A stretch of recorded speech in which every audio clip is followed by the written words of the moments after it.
আসসালামু আলাইকুম। আমি খন্দকার তারিকুল ইসলাম, ১০ নং দক্ষিণ গুনাইগড় স্বেচ্ছাসেবক লীগ। আমি রাজনীতির প্রেক্ষাপট যখন অস্থিরতা ৫ই আগস্টের পর আমি সৌদি আরবে আবার চলে আসি। আমার আসার পিছনে অবদান মুক্তল মাস্টার বনকুট, আমার ধর্ম ভাই। উনি আমাকে আর্থিক, মানসিক সব কিছু হেল্প করতো, সবসময় আমার পাশে থাকতো।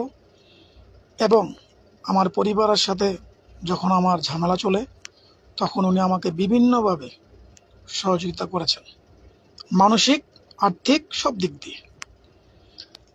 আমি ওনার মাধ্যমে সৌদি আরবে আসি ৫ লক্ষ টাকার বিনিময়ে। আসার পর ঠিকভাবে কাজকর্ম পেয়েছি। এখন কফেলা করার কথা। কফেলা করার জন্য ৪,৫০০ রিয়াল টাকা প্রয়োজন। তখন আমি ওনাকে ফোন দিলাম যে ভাই, একবার ৫ লাখ টাকা দিলাম, এখন ৪,৫০০ টাকা লাগতেছে কফেলা করার জন্য। এদিক দিয়ে আমার পরিবার এই কথা শোনার পরে অসুস্থ হয়ে পড়ছে। ২৯ তারিখ আমার স্ত্রীর অসুস্থ, অনেক অসুস্থ। আমার পাশের বাড়ির মামি, উনি একজন মোটামুটি গাইনি ডাক্তার বললে চলে।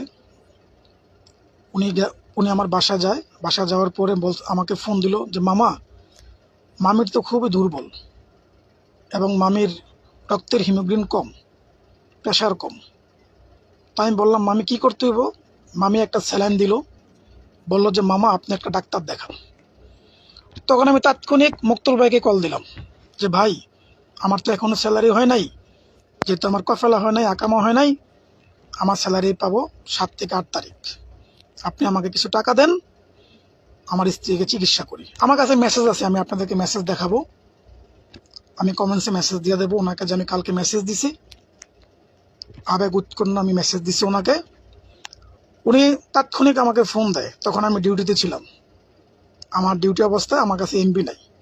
আমি যখন ড্রাইভার থেকে হটস্পট নিলাম, ওনার মেসেজ আসলো। তখন আমি ওনাকে আবার কল দিলাম যে ভাই আপনি আমাকে কল দিছেন, তো ভাই তোর কি হয়েছে? আমি বলছি আমি তো আপনাকে বলছি, আবার আবার কি বলবো? কই হাসান, কোনো টাকা দিবি না, যা টাকা দেওয়ার একবারে দিয়ে দিছে। আচ্ছা ভাই টাকা পরে হিসাব।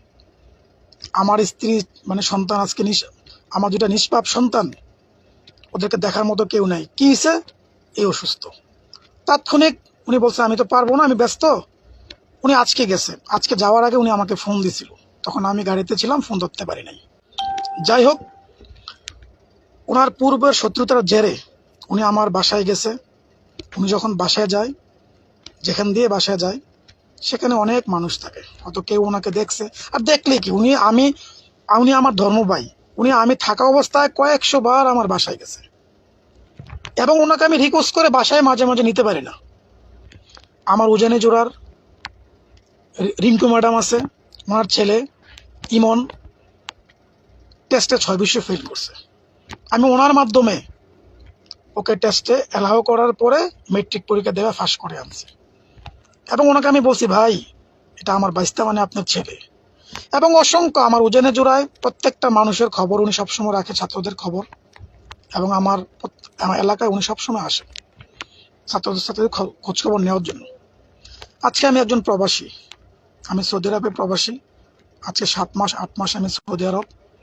উনি আমার বাসায় গেছে, যে বা যাহারা এই অনাকাঙ্ক্ষিত ঘটনা করছেন, ইনশাল্লাহ এটার মোকাবেলা আমি আগামীকালকে করব। আর সাংবাদিক ভাইয়েরা আমার, আমি আপনাদের সম্মান করি, রেসপেক্ট করি। আমি যেহেতু একজন রাজনীতি করি, বাংলাদেশ আওয়ামী লীগ, অবশ্যই আপনাদের আমার প্রয়োজন, সুখে দুঃখে আপনাদের আমার প্রয়োজন। কারণ আপনারা জেনে শুনে বিষয়টি যাচাই বাছাই করে বিষয়টি বলবেন। আর যে বা যাহারা ফেসবুকে এটা দিয়েছেন, ইনশাল্লাহ তাআলা আমি আগামীকালকে হয়তো এক্সিট লাগাবো, দেশে আসার চিন্তা করব। আমার মান সম্মান, আমার দুটা নিষ্পাপ সন্তান, আমার মেয়েটা ক্লাস 5-এ পড়ে, ছেলেটা 2-তে পড়ে। আজকে আমার এই মান সম্মানের দায় কে দিবে? এই সমাজ দিবে? যে বা যাহারা আমাকে এইগুলা করছেন, আমার স্ত্রীর রূপে আঘাত করছেন। এবং নিষ্পাপ একটা মানুষ মুক্তল মাস্টার, আমি ওনাকে সবসময় বড় ভাই বলে জানি, উনি আমার ধর্ম ভাই। যারা এটা করছেন এটার জন্য আপনারাই সাফার করবেন, হয়ে কালে করবেন, না হয় আল্লাহর কাছে গিয়ে করবেন। আপনারা যেটা করছেন এটা আপনাদের মনের বাসনা পূরণ হয়েছে, আপনারা করছেন। কিন্তু উনি আমার বাসায় আমার কথার জন্য গেছে, আমি ওনাকে পাঠাইছি যাওয়ার জন্য, সেজন্য উনি আমার বাসায় গেছে।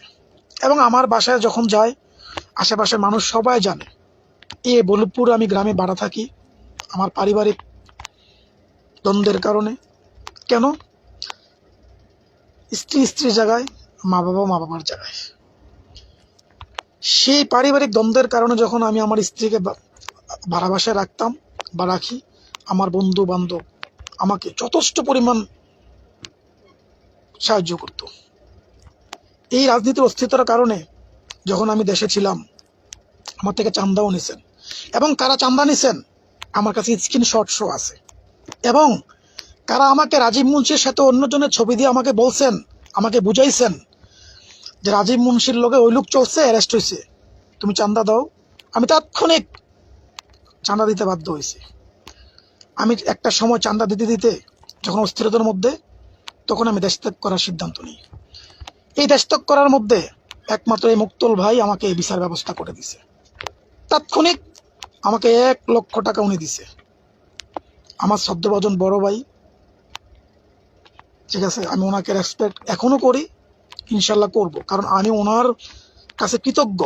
এবং উনি, আমি কি বলবো আপনাদেরকে, আমার আসলে বলার মতো কোনো ভাষা নাই। আমি ডিউটি অবস্থায় ছিলাম, আমি ডিউটি করা মাত্র বাসায় আসছি, আর এই ঘটনার 5 মিনিট আগে আমি আমার মেয়ের সাথে ভিডিও কলে কথা বলছি মুক্তল ভাইয়ের সাথে, কথা বলছি আমার স্ত্রীর সাথে। আমি বললাম, ভাই বড় ভাই আসছে, তুমি চা বানিয়ে দাও। তাৎক্ষণিক আমার স্ত্রী হয়তো চা বানিয়ে খাওয়াইছে। কথা বলার 10 মিনিট পর আমার বাইস্তা জোয়েল আমাকে কল দিয়ে বলে, চাচা বাসায় এই সমস্যা। কি বলছো? আমি এখন কথা বললাম, 5 মিনিট আগে কথা বললাম, আমার মেয়ের সাথে ভিডিও কলে কথা বললাম, ওনার সাথে ভিডিও কলে কথা বললাম। তো আমার আসলে বেশি কিছু বলার নাই। আমি আমার লাইফে এই ফার্স্ট আমি ফেসবুক লাইভে আসছি, কারণ এই কথাগুলো আপনাদেরকে জানানোর জন্য। আমি আমি আমি বিয়ে করছি আজকে 14 থেকে 15 বছর, 14 বছর শেষ, 15 বছর পদার্পণ করতেছি। এই 15 বছরে আমার এলাকার একটা মানুষ বলতে পারবে না, আপনারা যে বা সাংবাদিক ভাইয়েরা, আমার শ্রদ্ধাভাজন ভাইয়েরা, আপনারা যারাই আছেন আমার এলাকা যান, যে আমার স্ত্রী সম্পর্কে জিজ্ঞেস করেন। যদি একটা ব্যক্তি বলতে পারে যে আমার স্ত্রী খারাপ, আমি আপনাদের প্রত্যেকটা কথা মেনে নেব, সেটা মিথ্যা হোক তাও মেনে নেব। আর একটা লোক যদি বলতে পারে, একটা লোক গ্রামের, আমার সাথে হয়তো গ্রামের ভালো মন্দ থাকতে পারে, আমি যেহেতু একটা মানুষ, আমার ভালো মন্দ থাকতে পারে। আমার স্ত্রী একটা স্কুলের শিক্ষকতা করেন, আমার প্রত্যেক মাসে 23,000 টাকা কিস্তি। আমার স্ত্রী, আমি এখান থেকে টাকা পাঠাই, আমার স্ত্রী দিনকে দিন রাত কি রাত টেলারি কাজ করে, প্লাস স্কুলে মাস্টারি করে, টিউশনি করে।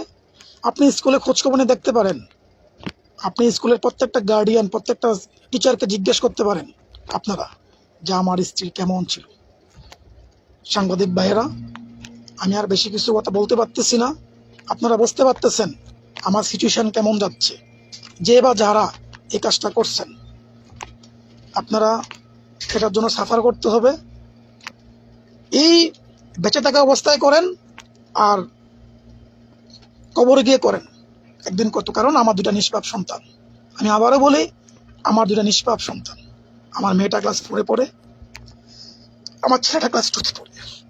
বিশ্বাস করেন, আমি কখনো সৌদিতে আসতাম না, একমাত্র ফ্যামিলির কারণে, প্লাস রাজনীতির অস্থিরতার কারণে আমি ফেসবুকে আসছি। বিদেশে আসছি আজকে 7 মাস। সাংবাদিক ভাইয়েরা, আমার যারা বন্ধু বান্ধব আছেন, আমি আপনাদের কাছে আমার একটা কথা রাখতে চাই।